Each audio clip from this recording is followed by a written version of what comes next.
Us on the timeline of the stadium. Next August, you're probably ready to move in, right? Could you just update us on the... Yes, sir. I'd be happy to. Thanks for coming, everybody, and welcome to the Kansas Football Preview Center. Pretty cool location right here at 11th and Mississippi, and I think does a really nice job of bringing to light this notion of this kind of gateway north entry point that the entirety of campus and in partnership with the city of Lawrence is invested in creating. So if we were standing on the bowl of the east side, we'd be looking due west, right? What we'd see is Anderson Family Football Complex, entirety of every square foot being renovated, and then of course another 25,000 new square feet. The guys will report on Monday, they'll move in to the renovated elements of Anderson. The new square footage, of course, isn't done, and that's part of that integration into the new west side. Then we'd be seeing that lower bowl with concrete slabs down, and we'd see the steel going all the way up to the Founders Club. What's not up there yet is the upper deck of the west side. Then we take the corner to the northwest and the north, obviously new north, field level clubs, upper level north, and then attached to that north end is the conference center. That's phase one. That's a $450 million project, the entirety of which will be completed in 12 and a half months. So early August 2025. We're scheduled for August 23rd, 2025 to host Fresno State here in Lawrence. It'd be week 0, so it'd be a really fun opportunity to open, celebrate with Lawrence, with the state, with our fans, and dedicate that first phase. So everything on budget, on schedule. They're working so hard over there, but everything's in a great place. Was that the question, Gary? Just on phase one? Yeah. I'm going to ask about the Allen Fieldhouse renovations. Yeah. Just in the process of formulating those, how did you kind of balance not lessening the capacity too much while also adding some of the modern conveniences and things like the corner video boards and chair backs? Yeah. I think it started with the notion of what are the things that are in play for us to do to really maximize the fan experience in Allen. And so when those options start to show themselves to us and we scrutinize what makes the biggest impact, and then therefore what would that impact be on total capacity, there's certainly exposure to as many fans as possible as part of the evaluation. There are financial considerations as part of that evaluation. There's that commitment to the history and the heritage and tradition that we all love about the historic Allen Fieldhouse that are part of that formulation, and ultimately where we land is about 1,000 less seats, mostly implicated by the kind of the crow's nest in the corners. Now that's not just for experience, even though we're going to have 2 adjacent video boards up there that I think the fans will love. It's also to really hide the mechanical that needed to come out, in particular of the third upper level concourse. And the reason we're doing that is because we want all of our patrons to really have a great, concourse experience with restrooms and with concessions. So by opening up and taking that mechanical out, it necessitated the removal of the crow's nest. Secondary, we're adding and mirroring the chair backs on that west side like we have on east. So same number, same look, same feel on chair backs. Certainly that has some reduction in total capacity. And then thirdly, accessibility and enhancing our ADA opportunities and giving additional ADA, but also better sight lines for our accessible need patrons as well. Of those 1,000 seats, sorry to follow up, what portion of the student allotment is affected by that? Are student numbers affected at all in the 1,000 that you're getting rid of? The good news when you think about the way we seat Allen is you can simply just make some modifications in where some of that student spillover is. So you can make an adjustment to still allow for the same amount of student attendance and capacity that we've had in the past if they were to lose the crow's nest immediately adjacent to the student section. So we don't anticipate diminishing student opportunities there. Travis, what's it been like as you guys meet with the donors about buying the suites and those things? Yeah. What's that reception? Been awesome. We looked last week, and I think Jason Booker will love to have an opportunity to kind of showcase this venue and give you some more substance around the sales trajectory and all the great things happening there. But we looked at a spreadsheet on Monday in a staff meeting that showed the activity in this space from last week, and the schedule was jam-packed every day with people moving in here and going through this process and this exercise of learning about the different premium opportunities. Could we feel better? I probably couldn't, and we have pretty ambitious expectations for the interest and for the sales process, but the suite sales have gone tremendous. We have moved into the next kind of 2 layers of premium spaces. And again, I know just bumping into Jason on the way in, he said we just sold out another additional Limestone Club inventory as of this morning. So real excited about it, and we have a pretty disciplined timing of rollout for new inventory as we get deeper in the fall. So a lot more to come on that. Travis, could you give us a peek behind the scenes of the logistics involved in preparing for the season in Kansas City? A lot, yeah, absolutely. And the staff's been incredible. Certainly, there's a huge football program and football staff component to that. We think about Michael Painter, Director of Operations, working closely with Colin Sexton, the sport administrator, Casey Cook, Brad Nocticall, Sean Lester's team has been just remarkable, just operationally, to make sure we're mitigating as much as possible the disruption for the guys. And I think that's kind of the objective. Now, the good news is they stay in a hotel in KC Metro for every home football game anyway, right? So they're already got this flow of departing Lawrence on a bus, getting into a hotel. It's really efficient and effective for the meetings that are necessary the night before a game. And they're probably going the same distance, just happens to be east or north in this new format as they were if they were tracking back to campus to play right here. So planning's been great. The buy-in's been outstanding. Of course, the partners in both Sporting and the Chiefs have been excellent as well. And can I just follow up on this question about your reception for the stadium? What's the reception from your fans and alumni on purchasing tickets for the Kansas City? For KC, really good, really strong. We're at sellout for the first 2, which really was a product of, hey, season ticket holders from 23, then your student dynamic, then your visiting dynamic, and so on and so forth. Before you even go to market, you're essentially sold out, which is how we've presented that plan. From an Arrowhead perspective, I think everybody knows we had a full season ticket. We're now doing a 4-game Arrowhead only package. And at the right juncture, we'll look at then is it the timing of individual game tickets, single game tickets, and managing that in the best manner possible. Then you start to get into groups and all the other things. But make no mistake, we're going to do everything possible to maximize the student attendance. As part of that, you saw the busing plan announcement yesterday, maximize 4-game, and then Jayhawk single game buyers. Because at the end of the day, we have an obligation to our program to have the best home atmosphere, home field advantage as possible this fall. From playing a portion of the schedule on the Missouri side of the border, have you had blowback from that? No, I didn't even know I didn't know that was in Missouri. I just thought Kansas City was all situated mostly within this state line. So somebody told me that. I was shocked. But we do think of it as a Kansas City metro, and we think of Kansas City metro, regardless of where that state line falls, is our metro, and Jayhawks really dominate that marketplace. And I think people understand, the Chiefs are an incredible partner with the University of Kansas and Kansas athletics, so they don't get dinged by being home based on that side of the state line. So we haven't heard much of any blowback on that at all. And I think in general, Kansas City is a really important community for KU and for athletics, and we couldn't feel better, frankly, about how this fits. If you have to be relocated from here, I don't think the timing could be better, because this last couple of falls we've spent obviously time and energy and outcomes activating and energizing Lawrence, whether it be business community, whether it be citizens, fan base, and now works out really well with a really good, exciting football team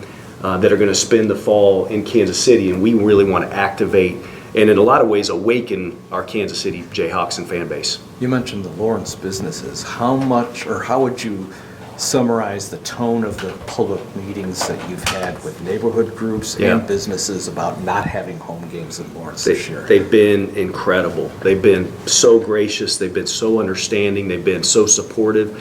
I mean, there's probably been a couple anomalies to that, but I couldn't even come up with a good example. The business community gets it. Of course, again, I think it's helped that we've demonstrated impact for them, obviously through football these past couple falls in particular. So I think they've seen and felt that, and they know this is about the middle to long term. One year of potential pain to then be able to do what everybody aspires to do in Lawrence and with the university. And then neighborhood-wise, I give a lot of credit certainly to the neighbors, but Turner Construction has one really disciplined operation over here. So how and where they're moving trucks, mitigating as much as possible things like dust to the neighborhood, things like noise pollution, so on and so forth. They've done a really tremendous job as well. Do you have a target number for capacity at Arrowhead at all? Whatever their capacity is, what's the capacity? 76,000. What is it? 76. Yeah, 76. Jordan, that's the goal. And I mean, at the end of the day, it's a delicate dance. Like we want an incredible home field advantage. And we want to do everything possible to maximize that, and we want to maximize student attendance, and then we certainly want to expose new people to Kansas football. We'll have a couple of visiting fan bases that will have something to say about that, and that's tremendous, and we'll appreciate their investment. But ultimately, it is about maximizing Jayhawk support in that venue. So we haven't really put a ceiling on that. We know, somebody had maybe made some assumption or suggestion. Hey, let's just play down there with the lower bowl and shut down the upper. No, our aspirations are far greater than that. We want that upper bowl feeling, looking the part of what this program deserves. And how is just fundraising going, not just for phase one, but also for what you want to do beyond? Yeah, really, really, really good. We have a verbal commitment that will complete the funding, full funding for Allen Fieldhouse. So Allen Fieldhouse and Wagden, our adjacent operations, home of Kansas Athletics building, will be fully funded through philanthropy at the tune of $55 million. So really, really pleased with that and grateful for those supporters.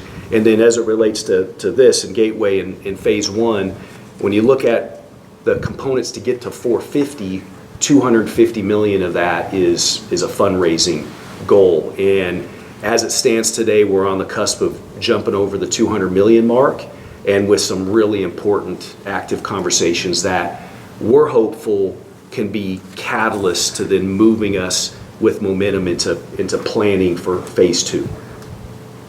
Travis, we're about to see this changing of possibly NIL coming in-house, possible scholarship max in the rosters. Mm-hmm. Just what's the challenges there? And I'm sure you guys spend a lot of time trying to figure out what's going to go on. Yeah, no, there are a lot of things in motion.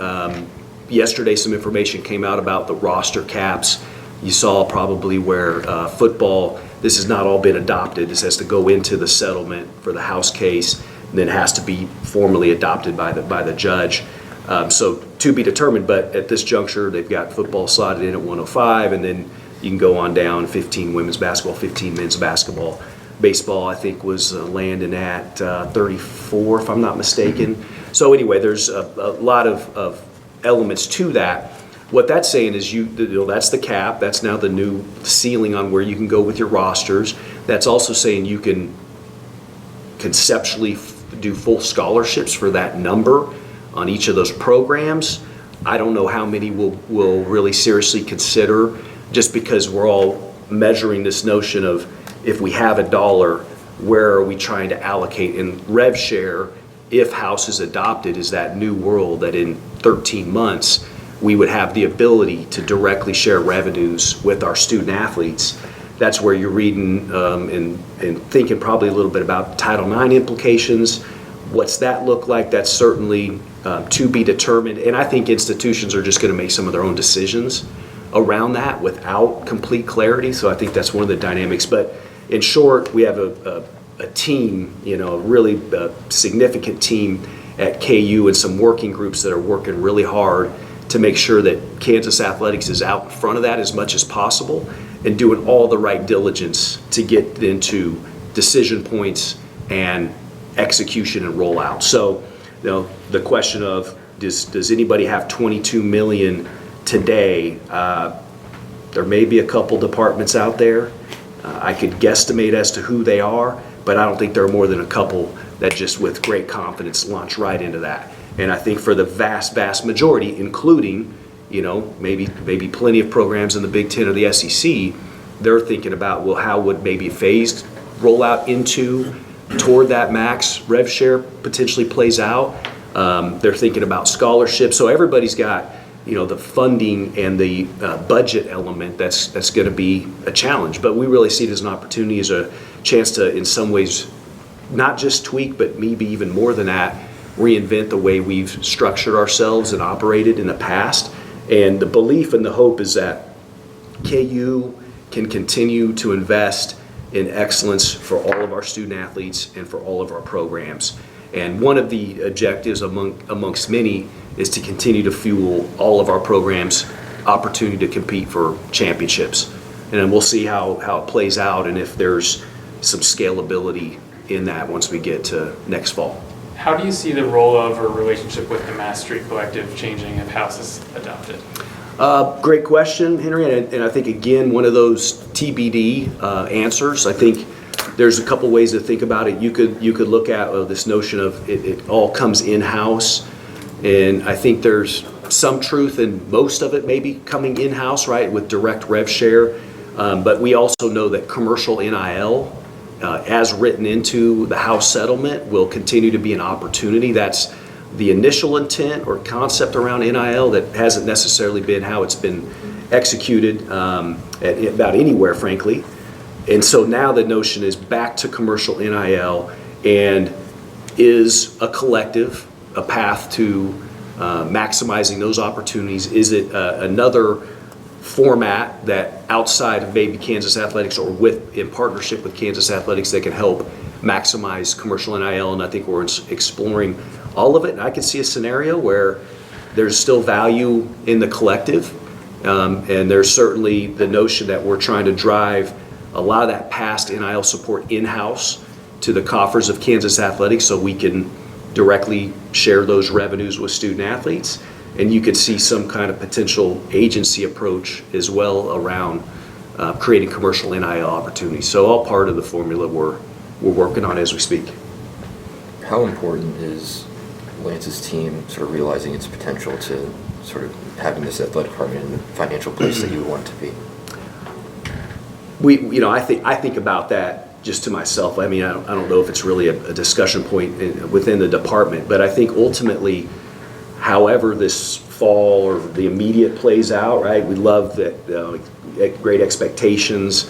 We love some of the pressure that creates. I know Lance and the program feel that in a good way, but I think the reality is, regardless of what happens this fall, they've already done their part and then some to give us a chance to do a project like this, to give us a chance to reset the culture around football for KU as a campus, as a community, as a fan base, on and on and on. So I just feel that so much has been achieved that the fall is going to be the fall, and we all expect great things, but the reality is we get to a bowl game. That's 3 straight bowl games for Kansas football, which will be the first time in our history that that's happened, right? Now we have ambition beyond that, but the reality is it's a win-win and it's a no-lose proposition as far as we can gather, because the momentum's going to withstand, going to continue, because they've really transformed the culture around football here. Coach, behind the scenes, Coach Self has always talked about the importance of a winning football team. I think last year he said he'd love to bring in guys for visits on a fall Saturday and have that place sold out. Back-to-back bowls. I think Game Day's been here. Fox Game Day's been here. Behind the scenes, what's his reaction been like to all this? And is he, a football guy, or what's? Who's that, Bill? Yes. Oh, he's been tremendous. He's been, from the day we hired Lance, he's been one of the best assets and best partners that Lance or any football coach could hope for. And he'd long had that track record. Bill had been that for our previous program staffs and programs, and a great partner for it, and an advocate for really understanding how much football is critical to the entire institution, community, fan base, on and on and on. and importantly, how much it can add value to Kansas basketball. So that's only been, I think, reinforced to him over these last couple of years, and I think he's as big a KU football fan as we have, and he knows the game really well, right? I mean, he's never been wrong in X's and O's in basketball side, and he's probably pretty close to that on the football side too. So he has a lot of fun with it. They engage really well here in Lawrence on game days. He, the staff, recruits the team, and we know they'll be excited to do that in Kansas City this fall as well. When will the Fieldhouse be ready for practice and games? Okay, so let me get my bearings around the Fieldhouse. So the Fieldhouse looks as an early October kind of operational, right? We won't be able to probably do a big unveiling with moving in the masses in early October. Late night is slated for October 18th. We know that definitively that's the first time 15,300 will make their way into Allen Fieldhouse. But we expect the team to start getting activated in the early part of October prior to late night, and get acclimated with the renewed Fieldhouse. Sorry for a little bit of a swerve for a story I'm working on our new Marching Jayhawks director. Both Sharon and Dean Popeil have talked about the importance that they find in the partnership with athletics in general and under your leadership specifically. Could you talk about what you see as the importance of the role of a good marching band and the game day experience and what you want to do to support that? Well, I think you'd probably be hard-pressed to come up with another or a better example of the totality of what it takes to have a community anchored in not just the sport of football, but in the pageantry and in the broader impact that comes with it. And that marching band and those students are tip of the spear for that. I mean, what they do, first of all, the work and the commitment they have is almost unrivaled. I mean, they're working as hard as scholarship student athletes in a lot of ways. And the way they add value to an entire community, Lawrence, when they're on the road with the team, when they're at bowl games, I mean, it just says so much. And then, of course, when they're sitting in those stands, whether it be in here or in Kansas City, the noise they make, the game day impact, the home atmosphere value they add is important. And there's a lot of other examples of that. You could talk about Spirit Squad with cheer and dance and mascot, but those groups, without them, there's no chance KU has the kind of energy and passion and momentum it has right now. Thank you very much. Why was it important to extend Lindsay from your perspective? Yeah, so Coach Cool, our second hire after Lance just over 3 years ago, I mean, proof's been in the pudding on the golf course, right, which is really an important part of it. That's a huge part of why she's here, is to give that program its best chance to, again, I mean, compete at the highest level, compete for Big 12 championships, be in that NCAA regional, have a chance to advance conceivably to that final 8, and who knows from there. And she's demonstrated in just a few short years that that thing's on a rocket ship in a lot of ways. And one of the many other things that we love about Lindsay is somebody that's so invested and so committed to KU broadly. You see her and her family as many possible events as possible. She's such an integrated part of the department's culture, and she's making a difference outside of women's golf. And I think that's a really important kind of evaluation as you think about coaches. It shouldn't just be what are they doing for their program day in and day out. It's what are they doing for KU broadly, what are they doing for Lawrence, what are they doing for the community, and she's been a prime example of that. So, and she's excited about continuing down the path, and we're really fortunate to have her at the helm. At the board meeting this summer, you said this was kind of, that spring sports for you were kind of like the story of this year and how well they've been doing. Considering they don't necessarily always receive the same attention, how do you kind of, I guess, channel that success and boost it and make it known to the broader world? Yeah, I mean, I think the staff that you all work with does a tremendous job of that, communications staff or marketing team. But I think in some ways, I think it's important for the coaches and the student athletes to also promote themselves and promote their programs. And I really like how, again, you could use Lindsay Cool. I don't know if you'll find a more active head coach out there on social media, always pushing her young women's, the outcomes and the performance that they have out there. So I think that's a really important part of it. And then I think Henry as well, being integrated in the community, right? Whether it be Dan Fitzgerald from baseball, Jen McFall's on the softball side, certainly Lindsay, Jamie Bermel, on and on and on. They sometimes are the best advocates to tell their program success stories. Stanley Redwine's another key example, and he's been as successful a track and field head coach as anybody. And then of course you layer into that his opportunity to lead Team USA in Paris this summer. I mean, that's pretty special. So I know there's always more room for us to do an even better job of telling their stories, but we're really pleased with where that's been and the energy around that. Speaking of the Olympics, got quite a few Jayhawks out there in Paris right now. Chance Bryce Hoppel's going to be the first American to medal in the men's 800 since like 1972. Yeah. Just what does it mean to have that type of representation out in Paris? Yeah, I mean, amazing. Again, obviously proud of the 8 Jayhawks that are competing out there, and each of them having a really special chance. Compete at the highest level. Some of them represent Americans, some of them representing their home countries, and either one of those scenarios is incredible. You got a guy like Michael Joseph, who's the flag bearer for his country and a current Jayhawk. I mean, again, hard to imagine just how special that is for him and his family and his community and so on and so forth.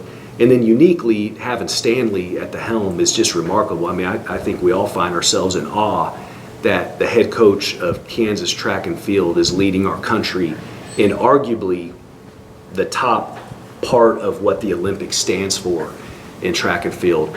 And I think I'd add a layer to that. A lot of talk about rev share and NIL, and certainly at the forefront of that is football and men's basketball. The Olympics are a really cool reminder of the importance of Olympic sports, non-revenue sports, and that pipeline that it serves uniquely in the United States. No other country does it the way the United States does it, with college athletics being the pipeline to representing our country on the greatest stage. Do you expect any conference realignment movement soon? I've said no to that before, and then I got woken up with some of the madness. I think, again, for so much of this, guys, like, you all are getting a lot of the same info that the practitioners are getting, because the reality, I read where a colleague said, another AD I think in our conference said, the reality is you try and read tea leaves, you pick up on here, there, and the other. A handful of Twitter people think they have the answers, maybe they do, but I think the reality is most of this discussion is occurring in such a small, isolated space that the facts aren't out there. And even making reasonably educated guesses you don't have the ability to do that either. So the short answer I would say, Gary, is I don't know that anything that I'm picking up on indicates major imminent movement, right? And some of that, of course, is a reference to the storyline out of the ACC with the two institutions and their approach. And then just more broadly speaking, I think college athletics has its hands full.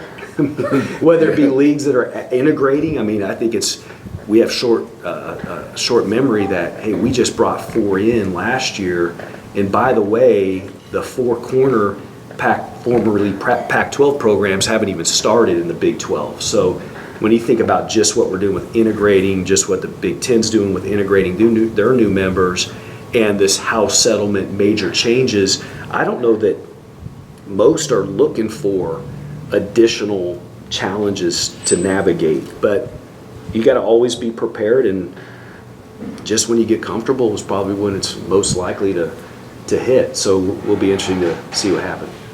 I didn't say anything right there. I said nothing. I don't even know what I said. But no, I mean, truly, that's kind of where it's at. How much does what's going on with the ACC sort of occupy your day, if at all? We've tried to simplify. I think this is the way I try and think about it, and I hope we try and, as a department, process it. We try and simplify some of the noise around conference realignment by even further encouraging us to focus on what can we do to make the University of Kansas and Kansas athletics the best it can be. And the reality remains we've got a long way to go for us to be the best version of ourselves. And we all feel strongly, and our chancellor feels strongly, my department certainly feels strongly that the best version of Kansas, or as reasonably close to the best version of Kansas as can exist, is absolutely going to be competing at the highest levels, is absolutely going to be in whatever some future version of the top tier of college athletics looks like. There's no debate about that, but we've got to continue to invest in and facilitate those kinds of aspirations. And I'm not talking about conference affiliation aspirations. I'm talking about just being the best version of ourselves. And so if we're doing that, then I think we're doing the most impactful work as it relates to that. And the other part of it is, hey, couple pretty impressive and proven programs have departed the Big 12, and we see that as a window for KU to be a bigger player in our league, right? In a lot of ways, there's no reason that Kansas can't be the leader in the Big 12. So we're excited about that opportunity. Just knowing how much facilities can play into a recruit's decision to go to a school, have you seen Gateway District prove to be a positive force, like the promise of the Gateway District? Yeah, for sure. And of course, like when we've had our official visits over the course of the spring and summer, those guys and their families are getting hard hats on, and they're going through Anderson, and they're stepping out on that perch, and they're seeing that west side and that north is real. And of course, when you're talking a class of 25 or class of 26, every one of them is going to play every one of their football games right here. And that's a pretty powerful statement. So it's not just, hey, it's some juncture, or maybe by the time you're a junior, it is now that you're going to play in that venue in front of one of the best home environments you could possibly have, with one of the best student-athlete experiences that exist. So without hesitation, it's made a really strong statement about the future of Kansas football and our commitment to Kansas football. I've always wondered, if the east side gets renovated, will you ever have to go back to Arrowhead? Or will it go on at the same time?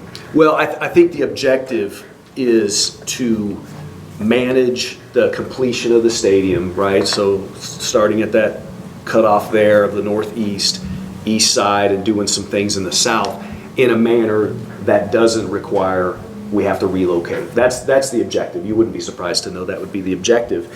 And we think it's very well in the realm of reason that we could do that. By the way, if you can believe it, when you look out there, we had a plan that we could execute to play football games this fall, right there. Now, it would have been what you'd expect it to be, not ideal by any stretch of the imagination, but we could have played this fall in that stadium with just the east and with some adjacent seating. So if that's the case, then I would feel very strongly that a 70% completed new build with construction on a segment of can be operational for a season. But that would be the goal. And of course, once we have more clarity around that, we'll be excited to inform our supporters around that. And you have to raise more money before you start that, right? Yeah, I mean, I think again, we're entering into this phase where we need to have another big fundraising year. By the way, we raised $150 million last year for Kansas athletics, so record-shattering year. We want to have and need to have another really successful fundraising year this year. And the notion is that by then fully funding the 70%, the new build, the $450 million, we're creating momentum in partnership with a developer to tackle the east side. And we're within a couple handful of weeks from announcing our developer partner. And so they are now officially on board. And that's a joint venture when you think about what the development opportunities can be, the economic impact, implications, along with potential integration with a new east side. So progress is probably even ahead of where I thought it would be on just thinking about the full picture there. Yeah.